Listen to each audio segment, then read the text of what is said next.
নমস্কার, আমি ময়ূক রঞ্জন ঘোষ চলে এসেছি কথা হোকের আরেকটা পর্বে। এই মুহূর্তে অনেকগুলো কথা বলতে, তার মধ্যে থেকে একটা কথা হলো কিছু জিনিস বন্ধ করতে। রিপাবলিক নেটওয়ার্ক একটি দায়িত্বশীল সংবাদ মাধ্যম এবং সংবাদ মাধ্যমের ভূমিকা অপরিসীম। সংবাদ মাধ্যমকে এগিয়ে আসতে হবে, আপনাকে এগিয়ে আসতে হবে। কিসের জন্য? এই উন্মত্ত ভিড়, এই মব লিঞ্চিং, এই গণপিটুনি, এই সমস্ত কিছু বন্ধ করতে হবে। কারণ আমি, আপনি সবাই বোধহয় ক্ষমাপ্রার্থী সেই মা, সেই বাচ্চা এবং সে পরিবারটির কাছে যারা কোনো কিছু না করার পরেও এতটা হেনস্থার শিকার হলো। মাটি মার খেলো, সন্তানের থেকে মাকে আলাদা করে নেওয়া হলো এবং পুরো ঘটনাটা ঘটলো বিরাটিতে।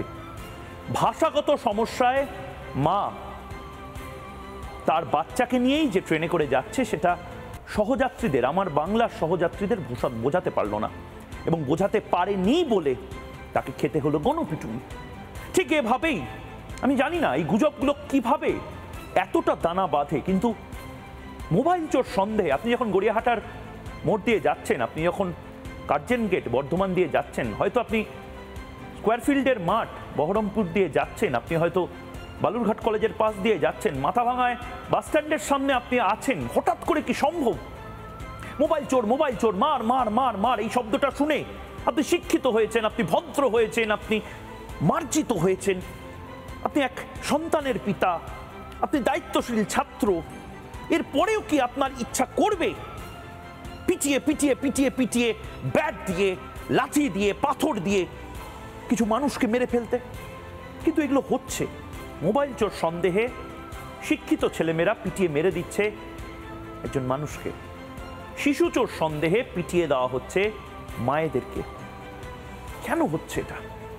শুধুই কি মনস্তত্ত্ব, শুধুই কি সমাজ, শুধুই কি সামাজিক অবক্ষয়? না, এর পেছনে যুগে যুগে বছরের পর বছর ধরে প্রত্যেকটা ভূখণ্ডে এই জিনিস চলে এসেছে। কিন্তু একটা দায়িত্বশীল সরকার যেখানে আছে, একটা প্রশাসন আছে, একটা কড়া হাতে দমন করার জন্য পুলিশ অফিসার আছে, পুলিশ অফিসাররা আছে, সেখানে এই জিনিস হতে পারে না। আমাদের বাংলাতে আসলে সব কিছু আছে, সব দোষ আছে, সব গুণ আছে, কিন্তু যেটা নেই তা হলো প্রশাসনিক দক্ষতা এবং প্রশাসনিক সদিচ্ছা। এবং সে কারণেই কি উন্মত্ত ভিড় এবং হিংস্রতা আসলে প্রশাসনিক অদক্ষতার ফল বা প্রশাসনিক আশকারা? আসুন।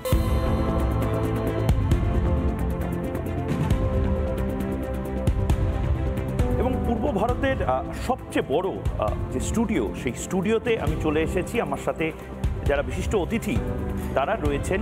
প্রথমেই আমি শুরু করব আমার ডান দিক থেকে। জগন্নাথ চট্টোপাধ্যায়, রাজ্য বিজেপির সাধারণ সম্পাদক, আমার সঙ্গে রয়েছেন ডক্টর শারদত্ত মুখোপাধ্যায়, চিকিৎসক, এবং শামসুর আলী মল্লিক রয়েছেন আইএসএফ এর ওয়ার্কিং প্রেসিডেন্ট পশ্চিমবঙ্গের। অন্যদিকে আমার বাঁদিকে যারা রয়েছেন, একেবারে বাঁদিকে রয়েছেন নীলাদ্রি ভট্টাচার্য, আইনজীবী এবং শাসক দলের হয়ে সমর্থক। উনি আশুতোষ চ্যাটার্জি রয়েছেন, কংগ্রেস মুখপাত্র, দীর্ঘদিন ধরে কংগ্রেস বাংলায় করছেন, এবং রয়েছেন শাশ্বতী ঘোষ, সমাজকর্মী এবং অধ্যাপক, বিভিন্ন বিষয় নিয়ে বক্তব্য রাখেন এবং নারী আন্দোলন নিয়ে দীর্ঘদিন ধরে লড়াই করছেন। আমার সাথে ময়দান, অর্থাৎ আমাদের এই দীর্ঘতম স্টুডিও থেকে যারা রয়েছেন তাদের সাথে আলাপ করালাম। এবার আলাপ করাই আমাদের আরেক স্টুডিও, সেই স্টুডিওতে আপনারা রয়েছেন, অর্থাৎ মানুষের কণ্ঠস্বর হয়ে যারা এই মুহূর্তে রয়েছেন তাদের সাথে এক এক করে আলাপ করিয়ে দেবো। ডক্টর সুস্মিতা রায় এই মুহূর্তে রয়েছেন আচার্য জগদীশ চন্দ্র বোস কলেজের অধ্যাপিকা, সাইকোথেরাপিস্ট হিসেবেও দীর্ঘদিন ধরে কাজ করেছেন, এডুকেশনাল সাইকোলজির ওপর পড়াশোনা করেছেন সুস্মিতা। সাইকোলজিক্যাল দিক থেকে প্রশ্ন করতে চান এবং সমাজে যে জিনিসগুলো হচ্ছে সেগুলো নিয়ে ওনারও কিছু কিছু বক্তব্য রয়েছে যেটা উনি ভাগ করে নিতে চান। রয়েছেন সুবল সর্দার, উনি হাইকোর্টের অ্যাসিস্ট্যান্ট কোর্ট অফিসার, প্রায় 25 বছর ধরে এই কাজের সাথে যুক্ত। হাইকোর্ট পাড়ার দীর্ঘদিনের অভিজ্ঞতা রয়েছে, অনেক গল্প, আইনজীবীদের সাথে ওঠা বসা, সমস্ত কিছু ভাগ করে নিতে চান আজ সুবল সর্দার। ইন্দিরা রায় মণ্ডল রয়েছেন একটি বেসরকারি হাসপাতালে সাইকোলজিস্ট হিসেবে কর্মরত, ইন্ডিয়ান সাইকো অ্যানালিটিক্যাল সোসাইটির শিক্ষিকা, সাইকোলজিস্ট ও সাধারণ নাগরিক হিসেবে রাজনৈতিক বক্তাদের প্রশ্ন ছুড়ে দিতে চান কোন পদক্ষেপ নেওয়া হচ্ছে এই গণপিটুনি আইন আরো শক্ত করার জন্য। রাজদীপ পাল রয়েছেন কলকাতা বিশ্ববিদ্যালয়ের আইনের ছাত্র, ঋতবান সরকার কলকাতা বিশ্ববিদ্যালয়ের আইনের ছাত্র রয়েছেন। বর্তমানে সমাজে মানুষের অসহিষ্ণুতা যেভাবে বেড়ে চলেছে, ঋতবান বারবার প্রতিবাদ করেছেন এবং তার সোশ্যাল মিডিয়া এবং রিপাবলিক বাংলার মাধ্যমে কিছু প্রশ্ন করতে চান। প্রত্যেকে যারা রয়েছেন আবারও স্বাগত আপনাদেরকে কথা হোকের এই নতুন ফরম্যাটে। আমি শুরুতেই আমরা আজকে যে বিষয় নিয়ে কথা বলবো সেই বিষয়টা এক লাইন, আমি যেটা আগেও বলছিলাম, উন্মত্ত ভিড় ও হিংস্রতা, প্রশাসনিক অসহায়তা না আস্কারা। জগন্নাথ চট্টোপাধ্যায় রাজ্য বিজেপির সাধারণ সম্পাদককে অনুরোধ করবো। জগন্নাথ দা, আপনার সময় 3 মিনিট, কিন্তু আপনি বলুন তো এই যে ভাগটা একদম গ্রে এরিয়া না রেখে, ব্ল্যাক অর হোয়াইট, অসহায়তা না আস্কারা, দুটি একসঙ্গে। 12 কোটি রাজ্য পশ্চিমবঙ্গে কোথাও কোনো ধরনের এমন ঘটনা ঘটতে পারে। আমাদের ছেলেবেলাতেও আমরা তথাকথিতভাবে বাচ্চা চুরিকে কেন্দ্র করে, অর্থাৎ ছেলে ধরা সন্দেহে পিটুনির ঘটনা শুনেছি, আজও শুনছি। মাঝখানে আমি এখন রাজনৈতিক পরিসরে আছি, মাঝখানে দীর্ঘদিন সাংবাদিকতা করেছি। এই যে ছেলে ধরা সন্দেহে পিটুনির ঘটনাগুলি পশ্চিমবঙ্গের নির্দিষ্ট কয়েকটি জেলা থেকে রিপোর্টেড হতো। কখনো আমরা ভাবতে পারিনি যে বারাসাত, সল্টলেক, কলকাতা শহরেও ছেলে ধরা সন্দেহে পিটুনি হবে। তাই একই সঙ্গে এই উদাহরণ বলছে যে এ অসহায়তা এবং প্রশাসনিক আস্কারা দুই একই সঙ্গে থাকে। কোনো একটি ঘটনা ঘটতে পারে, সেই ঘটনাকে কিভাবে প্রশাসন তাতে ইন্টারভেন করছে এবং প্রশাসন তার নিরসনে কী কী চেষ্টা করছে তা যদি না দেখে আমরা যদি একটা নির্দিষ্ট প্যাটার্নে সারা পশ্চিমবঙ্গের বিভিন্ন জায়গাতে নির্বাচনোত্তর পরিস্থিতিতে এই ঘটনা ঘটতে দেখি, তাহলে বুঝতে হবে পশ্চিমবঙ্গে লুম্পেন রাজ কায়েম ছিল এবং কায়েম আছে। নির্বাচনের ফলাফলের পর তা আরও বলশালী হয়েছে। দ্বিতীয়ত হচ্ছে ভেঙে পড়া আইন শৃঙ্খলা পরিস্থিতি। একই ঘটনা বারবার ঘটলে কোর্স কারেকশন করার সুযোগ পুলিশের কাছে রয়েছে, কিন্তু কোথাও একটা ঘটনা ঘটে যাওয়ার পর সর্বত্র তা ছড়িয়ে পড়লে তা বোঝা যায় যে রাজ্যের ল অ্যান্ড অর্ডার সিচুয়েশন পুরোপুরি ভেঙে পড়েছে। এবং ভেঙে পড়ার কারণ প্রশাসনের আস্কারাও আছে, প্রশাসনের অসহযোগিতাও আছে, প্রশাসনের সহায়হীনতাও আছে। 3 যেটা হচ্ছে যে বাঙালি সমাজের সামাজিক অসহিষ্ণুতাও দেখাচ্ছে এই ঘটনা। আপনারা আজকে দর্শক হিসেবে এবং বিভিন্ন জায়গাতে নানা মনস্তত্ত্ববিদদের এনেছেন, কিন্তু আমার যেন কোনোভাবে এই ঘটনাগুলির পূর্বাপর বিচার করে মনে হচ্ছে যে বাঙালি জীবনের যে অসহিষ্ণুতা, সেই অসহিষ্ণুতাও বারবার কিন্তু এই ঘটনাগুলিতে প্রতিফলিত হচ্ছে, যা আমাদের সমাজে কখনো ছিল না। এবং তা প্রমাণ করছে যে যুগের পর যুগ ধরে যে বাঙালি এগিয়েছিল, গোখেলের সেই বিখ্যাত কথা বারবার আমরা বাঙালি হিসেবে বলতে আমার লজ্জা লাগে, কিন্তু আমরা যে পিছিয়ে পড়া বাঙালি হয়ে যাচ্ছি তার প্রমাণ হচ্ছে যে বাঙালি আজ 100 দিনের কাজে মাটি কাটতে চায়, যে বাঙালি আজ পরিযায়ী শ্রমিক হতে চায়, যে বাঙালি শিক্ষক হতে বিহারে পরীক্ষা দিতে চায়। বিহার কোনো, আমি বলছি না বিহার কোনো বিমারু রাজ্য, কিন্তু এর আগে রিভার্সাল ছিল, এখন উল্টো হচ্ছে। সেই বাংলায় গণপিটুনি হচ্ছে।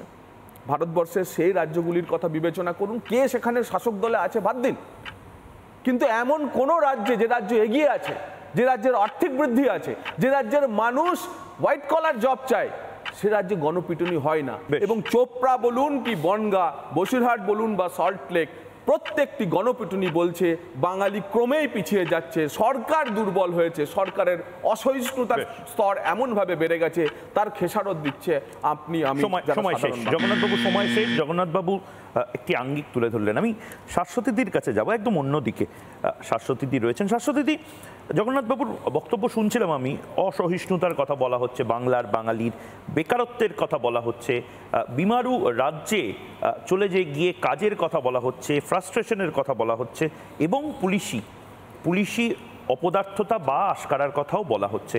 আপনার কি মনে হয়, মানে এগুলো কি আসলে বেসিক জিনিস, না গোড়ায় কোনো একটা ডিপ রুটেড প্রবলেম তৈরি হচ্ছে বাংলার, এবং এটা আমরা সবাই আস্কারা দিচ্ছি? মানে আমি আবারও শাশ্বতীদি বলছি, আমার লজ্জায় মাথা হেট হয়ে গেছিল। সারা দিন ধরে আমরাও মিডিয়া দেখিয়েছিলাম যেভাবে বিরাটি স্টেশন উত্তাল হয়েছিল, এবং তারপরে ফলো আপ, সাংবাদিকতায় একটা শব্দ আছে, ফলো আপ করতে গিয়ে জানা গেল এই মাটি ভাষাগত সমস্যার জন্য এটা বুঝে উঠতে পারেননি যে সেই বাচ্চাটা নিজেরই বাচ্চা, তিনি আগলে রাখার জন্য ব্যাগের পাশে রেখে দিয়েছিলেন। মারধর করা হলো এবং 7 দিন ওই নিষ্পাপ দুধের শিশুটিকে 7 দিন কাস্টাডিতে রেখে অবশেষে মাকে ফেরত দেওয়া হলো, মানে এর দায় তো বাংলার, বাঙালির এবং সংবাদ মাধ্যম, সমাজকর্মী সবার। আমার তো সেটা মনে হয়, এবং যেটা আমরা মনে করি যে ধরুন যখন ওই আনন্দমার্গে হত্যাকাণ্ড হয়েছিল তার আগে কিন্তু তখন আমি কিশোরী, উত্তর কৈশোর আর একটু বড়, তখন কিন্তু তার আগে একটা ছেলে ধরার গুজব রটেছিল। ছেলে ধরার গুজব রটিয়ে কিন্তু সেখান থেকে আনন্দমার্গীর ঘটনা ঘটেছিল, এবং তখন যেটা জগন্নাথবাবু বললেন ছেলে ধরার গুজব রটতো, এবং সেটা আমি জগন্নাথবাবুর সঙ্গে এখানেই পার্থক্য আমার, যে সেটা যে খুব মফস্বলে রটতো তা নয়, খোদ কলকাতা শহরে রটতো। এবং কলকাতা শহরে তখন নানান রকম এই ধরনের কথাবার্তা, যে সাবধানে থাকবি, মেলায় যাবি না, রথের মেলা তখন দক্ষিণ কলকাতায় খুব, আমি দক্ষিণ কলকাতার অধিবাসিনী ছিলাম, দক্ষিণ কলকাতায় বড় রথের মেলা হয়, রথের মেলায় যাবি না, ওখানে কিন্তু ছেলে ধরা আছে। সব রকমভাবে আমরা যেহেতু আমাদের বাড়ির থেকে স্কুলে নিজেরাই যাতায়াত করতাম, কেউ দিয়ে আসা নিয়ে আসার ব্যাপার ছিল না সেই আমলে, 50 বছর আগে, ফলে আমাদের এগুলো সেই ভয়গুলো থাকতোই।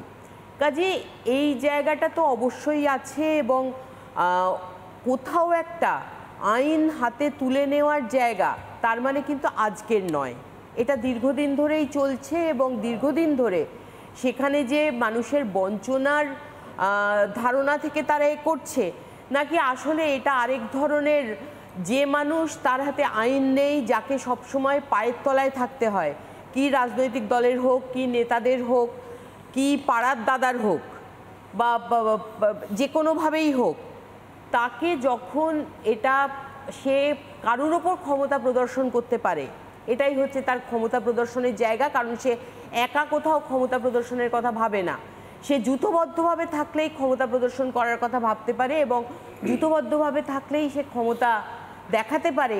সেই মানসিকতা থেকে এই ব্যাপারটা আসে। কারণ আমি এর পাশাপাশি আরেকটা ঘটনা যেটা আমার কাছে খুব গুরুত্বপূর্ণ লাগছে, আপনি অবশ্যই বিরাটির কথাটা বললেন, বিরাটির কথাটা অত্যন্ত লজ্জার একটা ঘটনা। আমি তার সঙ্গে চোপড়ার ঘটনাও সম্পূর্ণ অন্য কারণে মনে করাবো। চোপড়ার ঘটনায় কিন্তু মেয়েটি একবারও তারা জেসিবির বিরুদ্ধে অভিযোগ জানাতে সাহস পায়নি, কিন্তু তারপর বলছে আমার এই ভিডিওকে ভাইরাল করলো। অর্থাৎ তার নিজের এই যে ভিডিও ভাইরাল করায় ওনার অধিকার খর্ব হয়েছে সেটা উনি মনে করছেন, কিন্তু ওনার প্রাইভেসি কথাটা, ওনার ব্যক্তিগত পরিসর, এই শব্দগুলো, শহুরে শব্দগুলো উনি তথাকথিত বিশিষ্টজনের শব্দ উনি ব্যবহার করেননি, কিন্তু ওনার যে কথাটা, যে ওনার ভিডিও কারা ভাইরাল করলো সেইটা ওনার প্রশ্ন, কিন্তু কারা ওকে মারলো সেই প্রশ্নটা উনি কিন্তু সেই ভিডিওতে করেননি।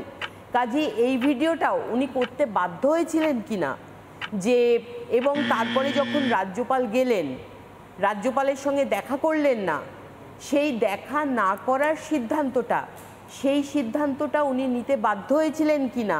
এবং এটা খালি এই যে চোপড়ার নির্যাতিতার সঙ্গে রাজ্যপাল দেখা করতে পারেননি, চোপড়ার নির্যাতিতার সঙ্গে রাজ্যপাল দেখা করতে পারলেই যে মেয়েটি বিচার পেত বা সুরক্ষা পেত, এটা আমি বলছি না, কিন্তু এইটা একটা তার কোথাও একটা ব্যক্তিগত পরিসরে তিনি যে কোথাও একটা যেতে পারছেন সেইটা অন্তত প্রমাণিত হতো। সাধারণ মানুষের বিচার থেকে তারা কত দূর, কোনো একটা কিছু ক্ষেত্রে নিজেদের সিদ্ধান্ত নেওয়ার থেকে তারা কত দূর, এবং একের পর এক এই সালিশি সভার ঘটনা ঘটছে, সেখানে মেয়েদের বিশেষ করে নিগ্রহ করা হচ্ছে, এবং চোপড়ার ঘটনায় বলাই হলো, মেয়েটির চরিত্র নিয়ে বলা হলো, এবং সেখানে বিধায়ক যে যে ভাষা ব্যবহার করেছেন সেটা আদৌ একটা ধর্মনিরপেক্ষ, একদম ঠিক। এই জায়গা থেকে আপনার সময় যেহেতু শেষ, আমি জাস্ট একটা সেন্টেন্স শেষ করে নিই।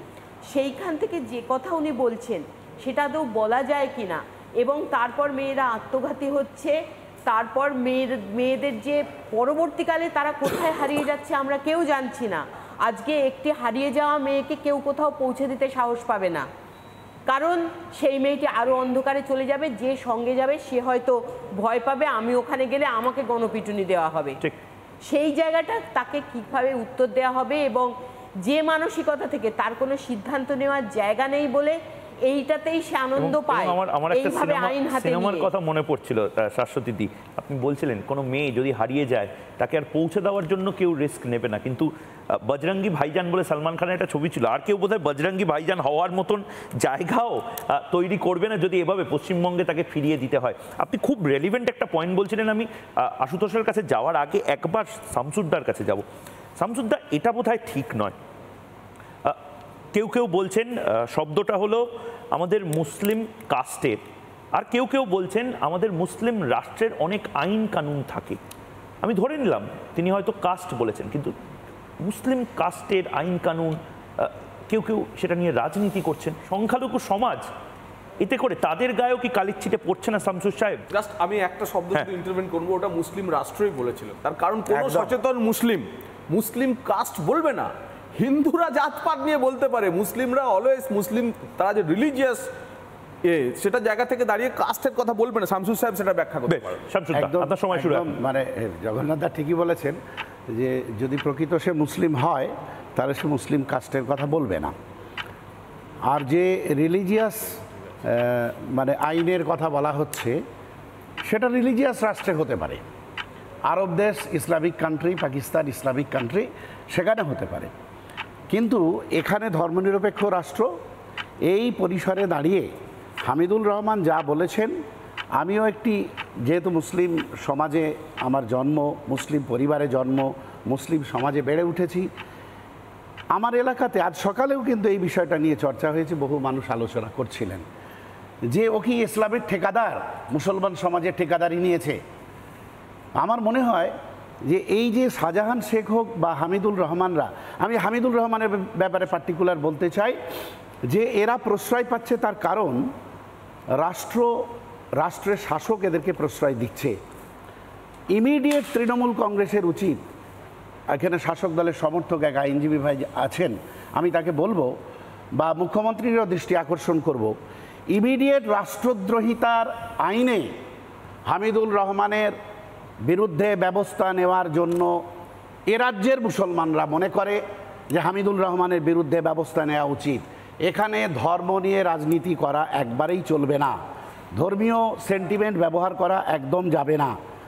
চাপড়ার নির্যাতিতা নিয়ে রাজ্যপালের ভূমিকা, আমাদের রাজ্য সরকারের ভূমিকা, এই সব কচকচানির মধ্যে আমি ঢুকতে চাইছি না। আর হামিদুল রহমানের এই আচরণও গোটা মুসলিম সমাজের কালি লাগলো। বেশ বেশ বেশ, একদম সঠিক সময় শেষ করেছেন আইএসএফ এর শামসুর আলী মল্লিক। আমি আশুতোষের কাছে যাচ্ছি, যেহেতু সংসদ ভবন নিয়ে কথা হচ্ছিল। আশুতোষ, আমি জানি রিপাবলিক বাংলা লাগাতার কভার করেছে তোমাদের মাঠে ময়দানে বাংলায় তোমরা যারা কংগ্রেস কর্মী রয়েছে তাদের তৃণমূল বিরোধী বিভিন্ন আন্দোলন অবস্থান, কিন্তু আশুতোষ তার পাশাপাশি তোমাদের যারা সাংসদেরা রয়েছেন দিল্লিতে, রাহুল গান্ধীর নেতৃত্বে যারা বিরোধী বেঞ্চে বসেন, ট্রেজারি বেঞ্চের বিরুদ্ধে যাদের লড়াইটা, তাদের মুখে একবারও কিন্তু চোপড়া, তাদের মুখে একবারও কোচবিহার, বিরাটি বা এই রাজ্যেই নির্দিষ্টভাবে এই নট ইন মাই নেম একটা ক্যাম্পেইন শুরু হয়েছিল, সেই নট ইন মাই নেমের মতন গণপিটুনির মামলা এত বাড়ছে কেন? মমতা বন্দ্যোপাধ্যায় জবাব দাও। একবারও গান্ধী মূর্তির পাদদেশে সংসদ ভবনে আমি দেখিনি একটাও প্রোটেস্ট মুভমেন্ট বা কোনো মেমোরেন্ডাম। কোথাও মনে হয় না যে তোমাদের হয় আন্দোলনটা ব্যর্থ হচ্ছে, নয় এই ডাবল স্ট্যান্ডার্ডটা বাংলার মানুষ পছন্দ করছে না? আশুতোষ, সময় শুরু। না, ব্যাপার হচ্ছে, প্রথমে আমি দর্শক মণ্ডলীকে ধন্যবাদ জানাবো, এবং আমরা রাহুল গান্ধীর নেতৃত্বেই কংগ্রেসটা করি এবং অন্যায়ের বিরুদ্ধেই কথা বলি। এটা আমাদের প্রথম দিনের স্ট্যান্ডার্ড ছিল এবং শেষ দিন অবধি স্ট্যান্ডার্ড থাকবে। দ্বিতীয় কথা তোমায় বলি যে এতগুলো আলোচনা হচ্ছে, যে আলোচনার কথায় আমরা বারবার করে বোঝার চেষ্টা করছি, দুটো পয়েন্ট আমি একটু তুলতে চাইছি। বিশেষত এই চোপড়ার ব্যাপারে দুটো জিনিস যেটা অ্যালার্মিং। দেখো, হিন্দু মুসলিম নিয়ে রাজনীতি তো আমরা করতে পারবো না, আমরা যেটা পারবো সেটা হচ্ছে যেটা ন্যায় আর অন্যায়ের যে লড়াই চলছে সমাজে সেটা নিয়ে কথা বলতে। এখন ব্যাপারটা কি, এই জেসিপি নামক যে লোকটাকে ধরা হয়েছে বা যিনি অভিযুক্ত, তাকে থানা কেন ভয় পেল রাখতে থানায়, এটা একটা প্রশ্ন জাগে। দ্বিতীয় কথা, এই হামিদুল রহমান যাকে নিয়ে এত আলোচনা হচ্ছে, রাজ্যের যিনি প্রশাসনিক প্রধান বা যে তৃণমূল কংগ্রেসের টিকিটে উনি জয়লাভ করে এমএলএ হয়েছেন, সে ভোট লুট করে হোক বা ভোট না দিয়ে হোক, এখন ব্যাপার হচ্ছে তাকে এমএলএশিপ থেকে এখনও কেন সরানো হয়নি? উনি তো জনপ্রতিনিধি হওয়ার মতন যোগ্যতা উনি দেখাচ্ছেন না। ওনার কথাবার্তা যা আমরা শুনছি, প্রেস মিডিয়া যখন প্রশ্ন করছেন, উনি যেসব কথাবার্তা বলছেন মনে হচ্ছেন যে উনি জেসিপি সাপোর্টেই জিতেছেন এবং ভোটকে এক প্রকার বুলডোজ করেই জিতেছেন।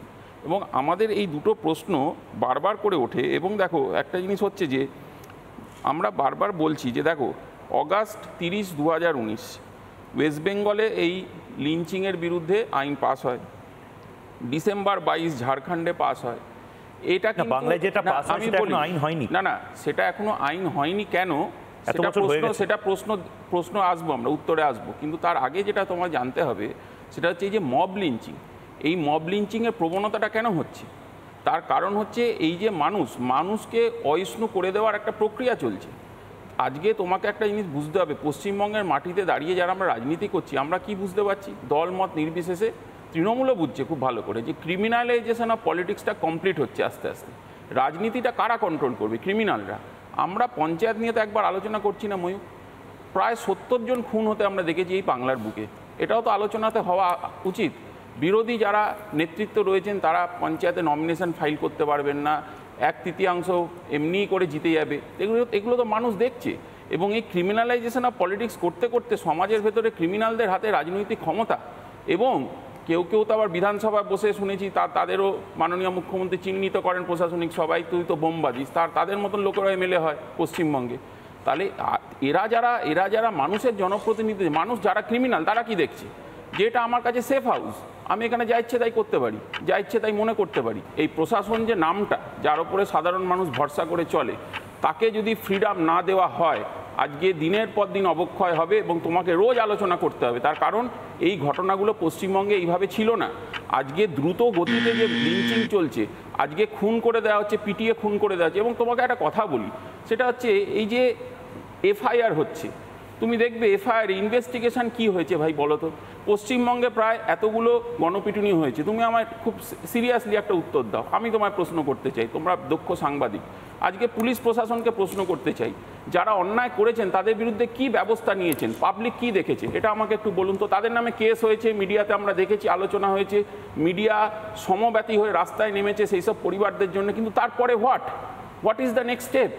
আমরা তো নেক্সট স্টেপটা কিছুই দেখতে পাচ্ছি না। আচ্ছা আশুতোষ, আমি যদি পাল্টা তোমায় প্রশ্ন করি, এবং সবথেকে বড় কথা, আমি তোমার সময় শেষ, আমি এবং তুমি কথা বলছি, আমি তোমায় পয়েন্ট আউট করি সেকশন 302 ন্যায় সংহিতা সেকশন 302 এরকম একটি আইন, গণপিটুনি বিরোধী আইন, কংগ্রেস কেন আনতে পারলো না? যেটা দর্শকদের মধ্যে থেকে অনেকে প্রশ্ন করার চেষ্টা করছে। না, ব্যাপার হচ্ছে এটা একটা ভুল, এটা একটা ভুল ব্যাখ্যা তৈরি করা। 302 এর এখন মডার্ন যেটা হলো 103 সাবক্লজ 2। দেখো, তুমি আইপিসি নাম চেঞ্জ করে হয়েছে ভারতীয় ন্যায় সংহিতা, এটা হয়েছে। বাদ বাকি তুমি যদি স্ট্রাকচারটা দেখো, খুব কিছু ডিফারেন্ট নেই। এখন না, কে বললো ডিফাইন নেই? মব লিঞ্চিং কে ডিফাইন করা হয়েছে, নাম চেঞ্জ করে হিরো সাজার জায়গা নয় পার্লামেন্ট। পার্লামেন্টে মণিপুরে কি হয়েছে সেটা নরেন্দ্র মোদী এরপরেই আপনি বলবেন, কিন্তু পার্লামেন্ট হিরো সাজার জায়গা না। মণিপুর নিয়ে আলোচনা অবশ্যই দরকার, চোপড়া নিয়েও তো দরকার। 100 বার রাহুল গান্ধী চোপড়ায় আসছেন না কেন? চোপড়ায় কংগ্রেসের নেতৃত্বরা অলরেডি গেছে। রাহুল গান্ধী মণিপুরে পৌঁছাতে পারেন 5 ঘন্টায়। আমাদের বক্তব্য খুব পরিষ্কার। তুমি নিশ্চয়ই জানো, দিল্লি থেকে বাগডোগরার ফ্লাইট 2 ঘন্টা, বাগডোগরা থেকে চোপড়া 1 ঘন্টা, 3 ঘন্টা জীবনের ব্যয় করতে হবে চোপড়া আসার জন্য দিল্লি থেকে। রাহুল গান্ধী 1 ঘন্টা ব্যয় করতে হবে নরেন্দ্র মোদীকে মণিপুরে পৌঁছতে, উনি আরো স্পেশাল ফ্লাইটে যান। শারদ বাবুর কাছে সোজাসুজি যাচ্ছে। শারদ বাবু, আপনি শুনলেন কংগ্রেসের মুখপাত্র কি বললেন? মানে আমি হোয়াট অ্যাবাউটরির জায়গা বা সেই খাতা খুলতে বলছি না যে কংগ্রেস কি করেছিল দেখো বিজেপি কি করেছে, কংগ্রেস কি করছে দেখো বিজেপি কি করছে, কিন্তু আমি একটা কথা জানতে চাই। গণপিটুনি বিরোধী আইন ভারতবর্ষে তৈরি হয়েছে, গণপিটুনির বিরুদ্ধে সবাই আমরা সচেষ্ট হতে চাই, কিন্তু তারপরেও পশ্চিমবঙ্গে অভাবটা কি? প্রশাসনিক অসহায়তা, না আস্কারা, না অপদার্থতা, না আসলে এটাকেই হাতিয়ার করে অনেক কিছু জিতে নেওয়া যেতে পারে?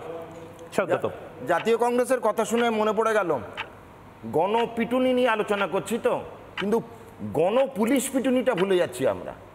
75 থেকে 77 সাল ভুলে যাবেন না আপনারা, এখানে পিটুনি ছিল না, গণপুলিশ পিটুনি ছিল, মনে করিয়ে দিলাম সবাইকে। এবার নজিরে আসবো, বিগত 1 মাসে মানে 30 দিনে 11টি গণপিটুনি বা মব লিঞ্চিং হয়েছে পশ্চিমবঙ্গে। ভুলে গেলে চলবে না, ভারতবর্ষে এটা একটা নতুন নজির স্থাপন করেছে। অনেক ধন্যবাদ মাননীয় মুখ্যমন্ত্রী মমতা বন্দ্যোপাধ্যায়কে, পশ্চিমবঙ্গকে শিখরে তুলে দিয়েছেন আপনি। দিদির কথা টেনে বলি, ঠিকই বলেছেন দিদি, ভুলে গেছেন আপনি অনিতা দেওয়ান, আমি ভুলিনি, তাই নামটা যোগ করলাম।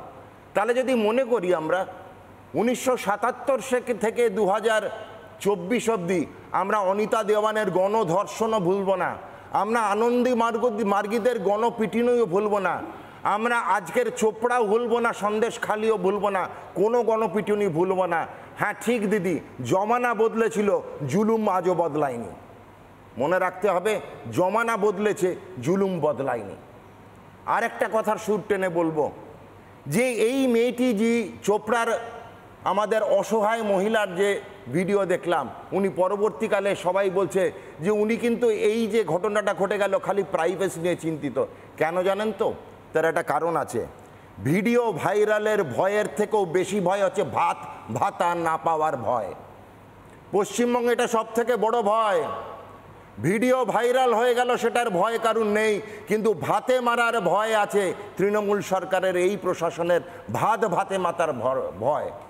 আজকে রাজনৈতিক প্রেক্ষাপটে কেউ হারবে কেউ জিতবে, কিন্তু যে হারবে তাকে ঘর ছাড়া করে দেব, তার ব্যবসা ছাড়া করে দেব, তার ছেলে মেয়ে বউকে তুলে নিয়ে যাব, এই কিন্তু সংস্কার ও সংস্কৃতি ছিল না। এবার আসি গণপিটুনিতে। গণপিটুনি কেন হয় ডাক্তারির অ্যাঙ্গেল থেকে ছোট করে আমি বলে দেবো। প্রথম হচ্ছে একটা ন্যারেটিভ বা ইস্যু থাকতে হবে। দ্বিতীয় হচ্ছে সেই ইস্যুটা সবাইকে বিশ্বাস করতে হবে। কাদেরকে বিশ্বাস করতে হবে? দুজন দাঁড়িয়ে বিশ্বাস করলে তো হবে না। সুতরাং দরকার লোক, জনসংখ্যা এবং জনঘনত্ব। পশ্চিমবঙ্গে দুটোই বেশি, দুটো বেশি হলেও হবে না, হতে হবে কর্মসংস্থাহীন জনগণ, যাদের আর কোনো কাজ নেই, পাড়ার ক্লাবে বসে আড্ডা মারছে, কেন তাদের কোনো চাকরি নেই, বেকারত্ব। সুতরাং প্রথমে একটি ইস্যু বা ন্যারেটিভ, তারপরে সেই ন্যারেটিভের বিশ্বাস করানোর দায়িত্ব কে নেয়? না নেয় নেতৃত্ব। এই ন্যারেটিভে বিশ্বাস করানোর দায় নিচ্ছে নেতৃত্ব। কোন নেতৃত্ব? যে কিন্তু ইলেকশনের আগেই বলে দিচ্ছে হেরে গেলে কিন্তু তোমাদের ঘর থেকে ঘরও হারাতে হবে। তারপরে জনসংখ্যা এবং জনঘনত্বর সঙ্গে বেকারত্ব জুড়ে তৈরি হচ্ছে একটি জনগণ। এই উন্মত্ত জনগণ যখন এই ন্যারেটিভে বিশ্বাস করছে, এই ইস্যুতে, সেই বিশ্বাস জোগাতে আগুন ধরাচ্ছে কি না আমাদের এই গ্যাজেটগুলো, ফোন, ভাইরাল, সামাজিক মাধ্যম। এর ভালো ব্যবহার আছে, অপব্যবহার আছে। শুনে খারাপ লাগছে নিজে বাঙালি হিসেবে, যেটা বাংলার পুলিশের নামে বলা হচ্ছে যে তারা নাকি অলস, নিষ্ক্রিয়, অকর্মণ্য। সেই জন্য আজকে জনগণ এই প্রশাসনিক দায়িত্বটা তুলে নিচ্ছে নিজের হাতে এবং গণপিটুনিতে যাচ্ছে। যে প্রশাসনিক হেড বারবার বলে বহিরাগতদের এসছে তাদের পাথর ছোঁড়ো, আমরা এখানে বহিরাগতদের ঢুকতে দেবো না, আমাদের এই অসহিষ্ণুতার পরিচয় বাঙালি আজকে দিচ্ছে। বাইরের রাজ্য থেকে এলে আমরা হয়ে যাই সাম্প্রদায়িক, কিন্তু আবার অন্য ধর্ম যদি কেউ নিয়ে কথা বলে তাহলে হয়ে যাব আমরা কিন্তু সেকুলার নই। সাম্প্রদায়িক হলে কোনো দোষ নেই। আজকে মুখ্যমন্ত্রী নিজে আহ্বান দিচ্ছে সবাই মিলে সাম্প্রদায়িক হও, এই নাড্ডা গাড্ডা হাড্ডাকে দেশ থেকে বার করো। মুখ্যমন্ত্রী সাবধান, আপনি কিন্তু যেই জায়গায় সুতোটা ছাড়ছেন ঘুড়ি এবার বেরিয়ে যাবে আকাশে। একদম একদম দুজনে রিবার্ট করতে চাইছেন। শাশ্বতী এবং আশুতোষ হাত তুলেছেন। আমি শাশ্বতী, ছোট করে আপনার কাছে 1 মিনিট। আমার খুব ছোট্ট একটা সেটা হচ্ছে, আমি যখন চোপড়ার মেয়েটির বলেছি যে তিনি অভিযোগ জানাতে যাননি, কিন্তু তার ভিডিও ভাইরাল হলো কেন সেই কথা তুলেছেন, তার কারণ তার পিছনে ভয় আছে বলেই, এবং সেই ভয়গুলো সুরক্ষার ভয় এবং ভাতেরও ভয়। সেই জন্য তিনি বাধ্য হয়েছেন, সেটাই আমি বলেছি, যে না হলে তো তিনি অভিযোগই জানাতে পারতেন। অভিযোগ জানাতে যাননি কেন? এবং এই ভাতা চলে যাবার ভয় কিন্তু আগেও ছিল, 75 থেকে 77 হয়েছিল, এবং 77-এর পরবর্তীকালে অনিতা দেওয়ান এবং আনন্দ মার্গী হয়েছে। এবং ভুলে গেলে চলবে না, পুলিশি গণপিটুনি মরিচঝাপিত হয়েছে, মরিচঝাপিত হয়েছে। বাকি দুজনের বক্তব্য শুনি, তারপর নীলাদ্রি বাবু এবং দর্শকদের কাছে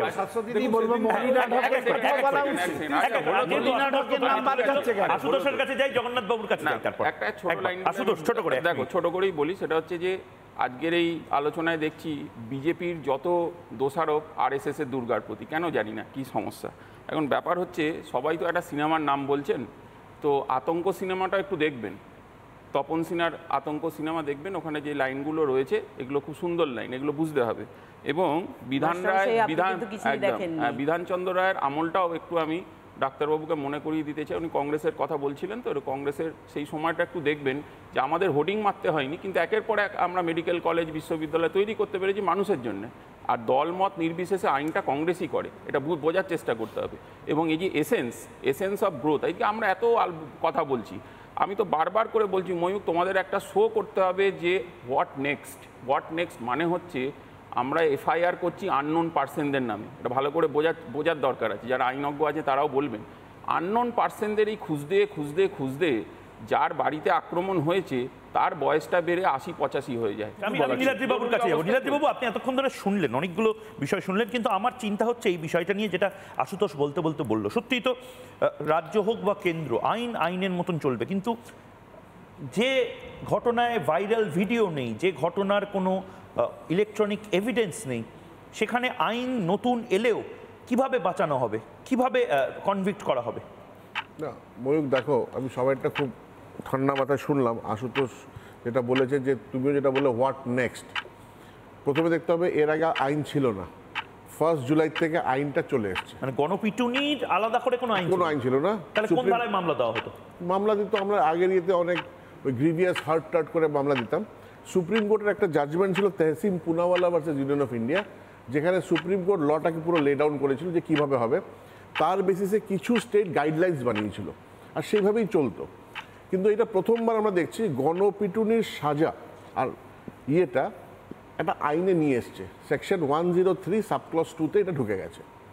মব লিঞ্চিং ওয়ার্ডটা এসছে, খুব ইন্টারেস্টিং। চার্লস লিঞ্চ বলে একজন ছিল ভার্জিনিয়াতে, সেখানে যখন হতো ওই কু ক্ল্যাক্স ক্ল্যানের ইয়েটা, তখন ওটার থেকে এসছে লিঞ্চিং। এখন দেখতে হবে আমাদের দেশে, আমি কিন্তু মানে আইসোলেটেড খালি ওয়েস্ট বেঙ্গলকে দেখো না, পুরোটা যদি দেখো, ডিমাপুরে হয়েছে, লোকেরা জেল ভেঙে একটা রেপিস্টকে বের করে সেখানে মেরে দিয়েছে, পালঘারে হয়েছে, তোমার হরিয়ানাতে হয়েছে, ইউপিতে হয়েছে। তো মবক্রেসি যে জিনিসটা না, যেটা খুব সমাজে উঠে আসছিল, একটা সমাজের, এটা কী হয় জানো, এটা সমাজের ফ্রাস্ট্রেশন, লটাকে আইনটাকে নিজে হাতে নিয়ে নেব। আমি দেখতে পাচ্ছি যে হয়তো পুলিশে গেলে কিছু কাজ হবে না বা আইনটা নেই, তো নিজে আমি আইনটাকে নিজের হাতে নিয়ে একটা ভিজিল্যান্টে জাস্টিসের একটা চেষ্টা চলছে। কাউ ভিজিল্যান্ট তো হয়েছে, বাট একটা ভিজিল্যান্ট জাস্টিস মাথায় আসলো না মাথায় আসলো না, সবটাই মাথায় নিতে হয়। আলোচনা যখন হয় তখন সবটাই মাথায় নিতে হয়। এখানে যেটা হচ্ছে যে দেখো, এই যখন এই ভিজিল্যান্টে জাস্টিসের একটা কনসেপ্ট চলে আসে না, ইউথের মাথাটা কিন্তু খুব ইটস লাইক এ স্পঞ্জ, খুব এটাকে মিসলেড করে দেওয়া হয়। It may be political, it may be religious, it may be any, unemployment may be a factor, কিন্তু ইউথের মাথাটাকে মিসলেড করে চেষ্টা করা হয় যে একটা কিছু করে সমাজকে একটা দেখাই যে এই অপরাধ, মানে সোকল অপরাধের জন্য এই সাজাটা দেওয়া হয়েছে। সেটার জন্যই এই গভর্নমেন্ট এই নতুন যখন বিএনএসটাকে আনলো, দুটো জিনিস করেছে। একটা, punishment has been in minimum punishment of 5 years has been given. Secondly, যদি ভালো করে পড়া হয় আইনটা, তাহলে death sentence is also there. এইখানে আমার একটা জিনিস বলার আছে, proportion of the crime and proportion of the পানিশমেন্টের মধ্যে একটা সামঞ্জস্য থাকা দরকার। খুবই বাজে এফআইআর। এখন আরেকটা জিনিস বলছি, এই যে বলছিল এফআইআর এগেনস্ট আননোন পার্সন, এখন তো জিরো এফআইআর এর কনসেপ্টটা চলে এসছে। এখন আর থানাতে যেতে হবে না এফআইআর এর জন্য, একটা ইমেল করে দিলে that will be treated as an FIR এই নতুন আইনটাতে। আগে যেটা হতো, লোকেরা এফআইআর কমপ্লেন নিয়ে থানাতে যেত, থানা বলতো এখন আসবেন না, এখন বড়বাবু নেই, এখন ছোটবাবু নেই, মেজবাবু নেই, কালকে আসুন, পরশু আসুন। এখন ওই কনসেপ্টটাকে খুব স্ট্রিমলাইন করে দিয়ে বলেছে একটা ইমেলও যদি পাঠিয়ে দেওয়া হয়, that has to be treated as an FIR under the ন্যায় সংহিতা। কিন্তু কোয়েশ্চেনটা হলো, এই যেটা রেজ হলো যে unknown person, FIR against unknown পার্সনটাকে চিহ্নিত কে করবে? চিহ্নিত করতে হবে পুলিশকে। তার জন্য আমার মনে হয় ভিকটিম তো দেখুন, ভিকটিম ওই পজিশনে থাকে না, সোশ্যালি ইমোশনালি ওই পজিশনে থাকে না। It is the responsibility of the police. একটা ট্রমা হয়ে যায়, পুলিশের দায়িত্ব। একটা সেন্টেন্স, আমরা যদি 2006 থেকে আমার মাথায় আছে, অন্তত বেশ কয়েক বছরে পশ্চিমবঙ্গ কিন্তু গণপিটুনির একদম এনসিআরবির ডেটায় সব ডেটা আসে না, তাতেই বলছি আসে না। আসে না শুধু না, রেজিস্টারও অনেক ক্ষেত্রে হয় না, অনেক ক্ষেত্রে বলে দেওয়া হয় এটা তো সাধারণ পারিবারিক বিবাদ হয়েছে, মারপিট হয়েছে। পশ্চিমবঙ্গ যেটুকু রেজিস্টার্ড হয় তাতেই কিন্তু পশ্চিমবঙ্গ বেশ কয়েকবার গণপিটুনির মাথায় এসেছে। ঠিক, আমি ডাক্তারবাবুর কাছে যাব, কিন্তু তার আগে একবার দর্শকদের যারা রয়েছেন তাদের থেকে প্রশ্নগুলো নিয়ে নেওয়ার চেষ্টা করি। সুস্মিতাদি, আপনার কাছে প্রথমে যাচ্ছি। সংক্ষিপ্ত প্রশ্ন এবং কাকে প্রশ্ন করছেন সেটা যদি একটু বলেন। নমস্কার, এখানে উপস্থিত সকল ব্যক্তিত্বেরই কথা শুনলাম।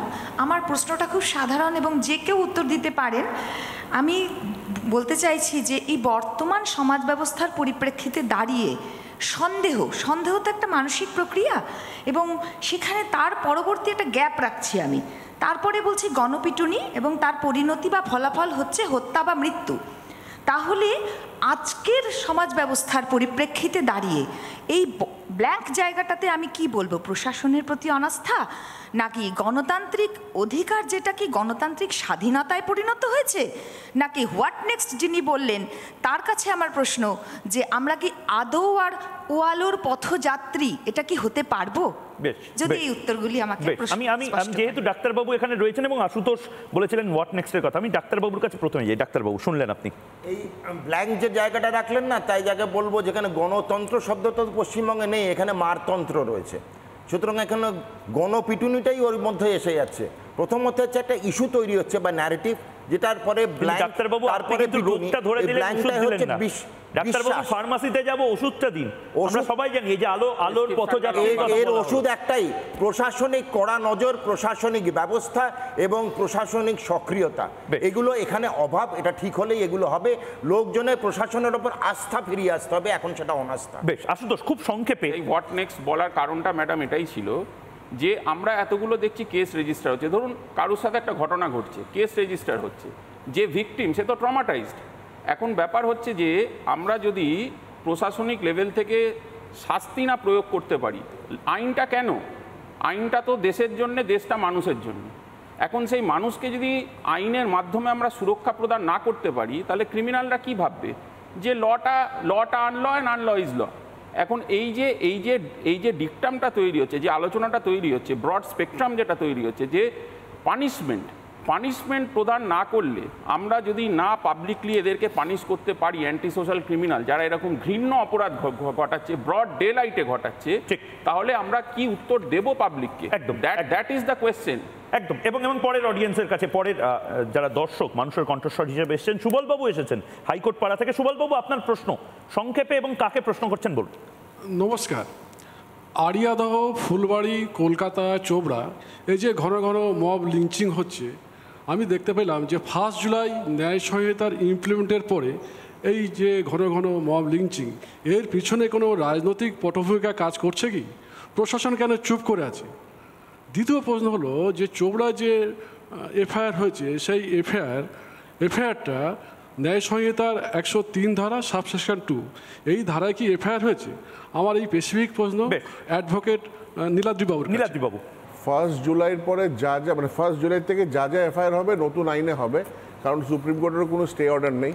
আর সেকেন্ডলি আড়িয়াদহ হওয়ার এইগুলো নিয়ে যেগুলো বলছেন, সেটা রাজনৈতিক একটা কেউ পিছনে আছে কি নেই, সেটা তো দেখুন it's a question of investigation. কিন্তু হ্যাঁ, প্রশাসনিক কোনো প্রশ্রয় রয়েছে কি? প্রশাসনিক প্রশ্রয় এখন আর ওই কোয়েশ্চেনটা ইরেলিভেন্ট। এই জন্যে এখন যদি মবোক্রেসি হয়, ওই 103 সাবক্লজ 2, না মবোক্রেসি হচ্ছে চোখের সামনে, তাহলে সরকার পুলিশ মন্ত্রীকে রাখার মানে কি? দেয়ার ইজ নো ডাউট যে হচ্ছে, কিন্তু এখন হলে ওই আইনে মামলা করলো। এখানে যেটা ময়ূক করতে হবে, যেটা আশুতোষ বলছিল, এই আইনটার পরে যেটা করতে হবে না, আমাদের কোর্টের ইনফ্রাস্ট্রাকচারটাকে খুব ফাস্ট করতে হবে। এখন দেখো, এখন যে ফাস্ট ট্র্যাক কোর্টে যাচ্ছে, চেষ্টা করতে হবে যে 6 মাসের মধ্যে তোমাকে ইনভেস্টিগেশন কমপ্লিট করে, ট্রায়াল কমপ্লিট করে তুমি লোকটাকে সাজা দিয়ে দাও। ইনফ্রাস্ট্রাকচার আমাদের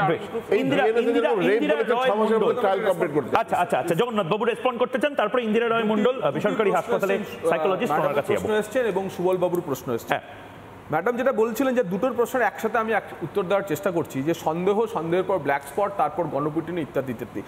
আপনার ওই ব্ল্যাক স্পটের জায়গাটাকে আমি ডিফাইন করতে চাই সংবেদনশীলতা হিসাবে, এবং আমি আমার ওপেনিং রিমার্কসে যেটা বলেওছিলাম যে এই সংবেদনশীলতা হচ্ছে বিরোধীদের রেসপন্সিবল হওয়া, শাসকের দণ্ড প্রয়োগ নিরপেক্ষভাবে হওয়া, এবং পুলিশ প্রশাসনকে সংবিধান মেনে, আইন মেনে কাজ করতে দেওয়া। আর এই তিনটে যদি হয়, তাহলে সুবল বাবুকে ওই প্রশ্নই করতে হয় না, প্রশাসন কি চুপ? হ্যাঁ, প্রশাসন চুপ। ইন্দিরা রয় মণ্ডল একটি বেসরকারি হাসপাতালে সাইকোলজিস্ট হিসেবে কর্মরত। ম্যাডাম বলুন। একটা গোষ্ঠী আমাকে টানছে, গোষ্ঠী যেটা করছে আমি সেখানে চলে যাচ্ছি। আর আমি কেন যাচ্ছি সেখানে? তো পাওয়ার সাইকোলজি যখন প্লে করছে তখন আমি সেই পাওয়ারে, যখনই একটা হিনিয়াস ক্রাইম হয় কিংবা এই মব লিঞ্চিং মতন জিনিস হয়, তখন এই পাওয়ার ব্যাপারটাতে কেন এখানে টেনে আমি চলে যাচ্ছি, সেটা আমাদের পেরেন্টসকেও আমি প্রশ্ন করছি যখন বাচ্চাকে বড় করছে। যারা অভিভাবকরা রয়েছেন ইন্দিরাদি, আপনার প্রশ্নগুলো তারাও শুনতে পাচ্ছেন অভিভাবকরা। আমি অনুরোধ করবো অভিভাবক যারা এই মুহূর্তে ময়ূককে দেখছেন, কথা হোকে আপনারা দয়া করে লাইভ স্ট্রিমিংয়ে যদি ময়ূককে ট্যাগ করে এবং আমাদের কথা হোককে ট্যাগ করে আপনার উত্তরগুলো লেখেন। আমি শাশ্বতের দিক থেকে এর উত্তরটা নিই। ইন্দিরাদি যে কথাগুলো বললেন,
আমি শাশ্বতের দিক থেকে এর উত্তরটা নিই। ইন্দিরাদি যে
আমি শাশ্বতের দিক থেকে এর উত্তরটা নিই। ইন্দিরাদি যে কথাগুলো বললেন, একটা কোথাও গিয়ে কম্পিটিশন, মানে আমি পিছিয়ে পড়লাম, মানে মবক্রেসিতেও পিছিয়ে পড়া, গণপিটুনিতে তো আমি তো 3-4 জনকে পেটাতে পারলাম না।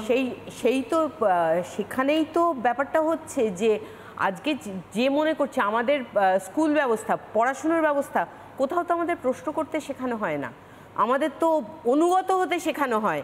এবং আনুগত্যের শিক্ষা থেকেই সে কোনোদিন কিন্তু প্রশ্ন করতেও যেরকম শিখছে না, তেমনি তার উপরে যে আছে তাকে যে জায়গাটা কোনো অযুক্তি মনে হলে অযুক্তিকে প্রশ্ন করব, এটা আমার কাছে কুযুক্তিকর মনে হচ্ছে, আমি প্রশ্ন করব, সেই প্রশ্ন করার সাহসটা তার থাকছে না। দ্বিতীয় কথা হচ্ছে যে যখন একজন মানুষ এইটা করছে, আমি যেটা শুরুতেই বলেছিলাম, তাকে সর্বত্র অন্যের অধীনে থাকতে হয়, অন্যের কথা শুনে চলতে হয়, অন্যের মনোমতো কাজ করতে হয়। এইখানেই সে ক্ষমতা দেখাতে পারছে, একজনের ওপর ক্ষমতা প্রয়োগ করতে পারছে। ফলে এই মবক্রেসির মধ্যে দিয়ে সে কিন্তু ক্ষমতাসীন হয়ে যাচ্ছে। তারা কলেজে আসে না, তারা স্কুলে আসে না, কোথার থেকে তারা দল বেঁধে কিছু শিখবে? দল বেঁধে যেটা শিখছে সেগুলো কোনো ভালো কাজ এ পর্যন্ত শিখছে বলে আমি অন্তত জানি না। ভালো কাজের জন্য কিন্তু লোককে মোবিলাইজ করা কঠিন হয়ে পড়ছে। আসলে সেই সমস্ত বেকার ছেলেমেয়ের মধ্যেও আমরা দেখতে পাচ্ছি। আমি রাজদীপের কাছে যাব। রাজদীপ পাল, দর্শক, মানুষের কণ্ঠস্বর, কলকাতা বিশ্ববিদ্যালয়ের আইনের ছাত্র। 1 তারিখ যে বার অ্যাসোসিয়েশন আছে, ওয়েস্ট বেঙ্গল বার অ্যাসোসিয়েশন, তার একটি রেজুলেশন এনেছিল যে ওই দিনকে ওনারা ব্ল্যাক ডে পালন করবে। ব্ল্যাক ডেটা পালন করার কারণ কি?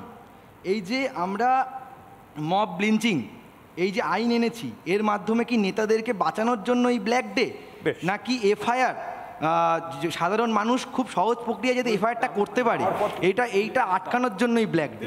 এই দুটো প্রশ্ন। আচ্ছা, আমি রাজদীপ বাবু আপনার অনুমতি নিয়েই জগন্নাথ চট্টোপাধ্যায় বিজেপির মুখপাত্র এটা নিয়ে বলতে চাই। প্রথম যেটা দিদির প্রশ্নে যেটা ছিল যে ব্যক্তি সত্তা, ব্যক্তিবোধ, ব্যক্তি স্বাধীনতা এবং ব্যক্তি চিন্তা আমরা হারিয়ে ফেলছি কেন? দিদি ঠিকই বলেছেন, হীরক রানীর দেশে গত 13 বছরে ভেড়ার পাল হয়েছে বাঙালি। আর তারই একটি উদাহরণ এই ভাইয়ের কথাই পেলাম যে একজন শিক্ষিত মানুষ, আইনজীবী, ভারতবর্ষের আইনকে নিয়ে ব্ল্যাক ডে পালন করছে, কারণ ভেড়ার পাল, ব্যক্তি সত্তা, ব্যক্তি চিন্তা, ব্যক্তি বোধ হারিয়ে ফেলেছি। ছাত্র রাজনীতিটা পশ্চিমবঙ্গে বন্ধ হয়ে গেছে ময়ূক, এটা নিয়ে কিন্তু ভয়েস অফ কনসার্ন। আমি বলতে চাই, রাজনীতিটা কারা কন্ট্রোল করবে? যারা ছাত্র। এটা নিয়ে তো রাহুল গান্ধীর বলা উচিত। রাহুল গান্ধী সেন্ট্রাল হলই বলে, জগন্নাথ দা সেন্ট্রাল হলে এগুলো বলা উচিত। ছাত্র নেতা রাহুল গান্ধী ছাত্র নেতা ছিল। আমি একটা জিনিস বলছি, পশ্চিমবঙ্গের অবস্থা, বাবার ছেলে ছিল, ছাত্র নেতাটা কবে ছিল? ডাক্তারবাবু একটা কথা বলি, রাহুল গান্ধী একটা রাষ্ট্র নেতা, আপনারা পাচ্ছেন না, লিডার অফ অপোজিশন উনি।